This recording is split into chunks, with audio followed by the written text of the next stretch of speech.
యాదాద్రి భువనగిరి జిల్లాలో కళ్యాణ లక్ష్మి చెక్కుల పంపిణీ రసాభాసగా మారింది.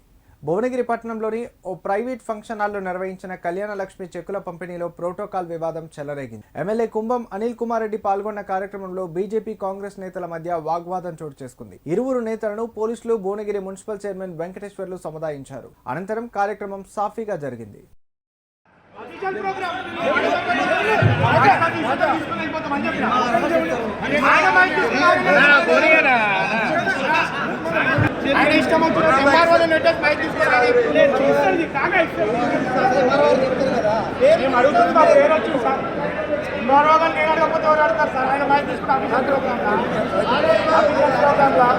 సార్